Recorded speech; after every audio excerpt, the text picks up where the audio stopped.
able to finally get Rich confirmed today is because he's shown through his leadership and because of the very hard work that everybody at the CFPB has already done, that this is making a difference in the lives of the American people, a positive difference.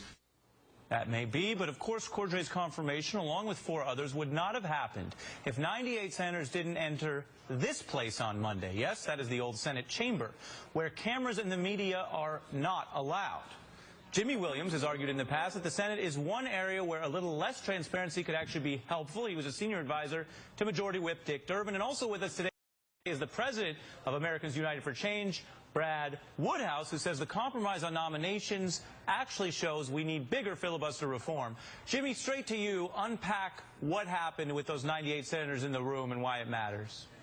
Well, A, cameras weren't on. B, they actually had to sit down and talk to each other as opposed to at each other.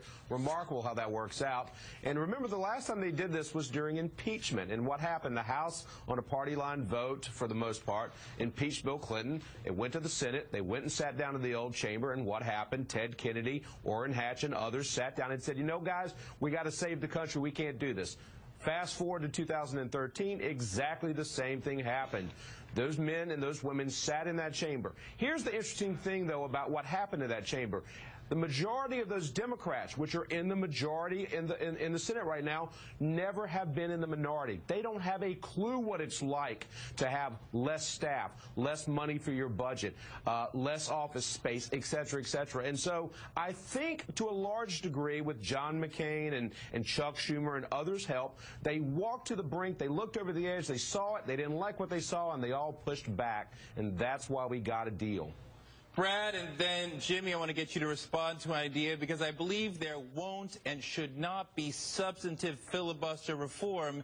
And part of what I rest that on is something that a wise man once told me. The Senate, quote, is where legislation goes to cool down and get better. Jimmy Williams told me that, and part of what I think what you were talking about that, I think you were talking about there, Jimmy, was that in the Senate, part of what makes it such a great body is the filibuster, and that the majority must listen to the minority. That makes it the more deliberative and contemplative body. The House is where the majority rules. The Senate has to be different, and because the minority can have that power, it makes the Senate a much more powerful body, balanced out with the House. What do you think about that, Sir Brad, and then you, Jimmy? Well, look, I think there's something to be said for that, but I think we also remember the Senate will never be the House. These people run statewide. They have to take bigger issues and more diverse constituencies into account. And 51 votes is not any easy thing to get in the Senate, irrespective of the filibuster. The issue, I think, here is if the filibuster had been used the past 10 years the way it had been used the previous 100, I don't think anybody would be asking for reform, but it hasn't been. It's gone too far. I mean, I think that that statistic Reid quoted was just incredible.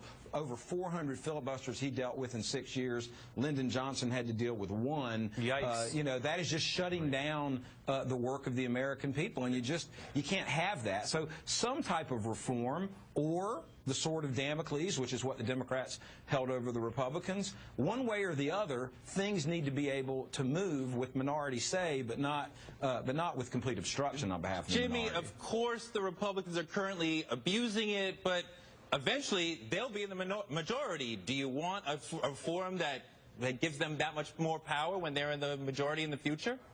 Well, that's the problem with what was about to happen. And listen, I was certainly sympathetic to the theory of cramming it down the Republicans' throat on this one, but that's short term. Long term, it's a bad idea. And the reason being is because at the end of the day, when you're going to be in the minority in the chamber, all you have to do is stand up and say, I object. Now, you can do that over and over and over again. It doesn't endear you very well to other members of the Senate and their staffs. And so the Democrats have to step into the Republican shoes. Also, yes, in fact, the Republicans have unprecedented amounts of filibusters. Never before in the history of the United States of America has 2 cabinet appointees been filibustered. Last Congress, 115 filibusters by the Republicans. Congress before that, 137. Congress before that, 139. The Congress before that, That was when the Republicans were in the majority, and it was 89. That's the vast difference here. The numbers jumped so drastically, and that's why I think you found Washington or the Senate moving to where they were and stepping back.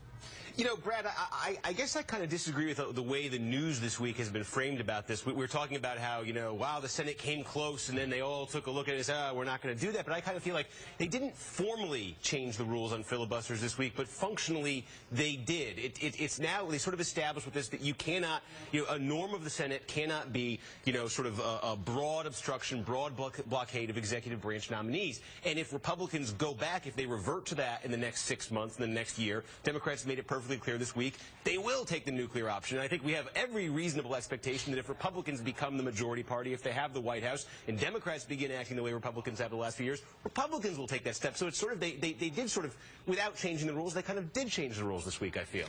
Well, I think that's exactly right. Look, I'm all for 98 or 100 senators going into the old Senate chamber and meeting and kumbaya. I think that's all great. What got this done was Reid had 51 votes. He had 51 votes to change the rules, and he held that over the Republicans' head, and they said, Jeff Flake was asked, what do we get out of this as Republicans, by a reporter, and he said, well, we get to live to fight another day. I think Republicans are on probation, and it's not double secret probation. If they do this again, Democrats are emboldened, and the base is emboldened to say, you know what, let's get 51 votes. Let's either threaten the nuclear option again, or let's actually go forward with it, because I think you're right. I think the Republicans take over, they do the nuclear option on day one, because they're not shy about stuffing stuff down the Democrats' throats.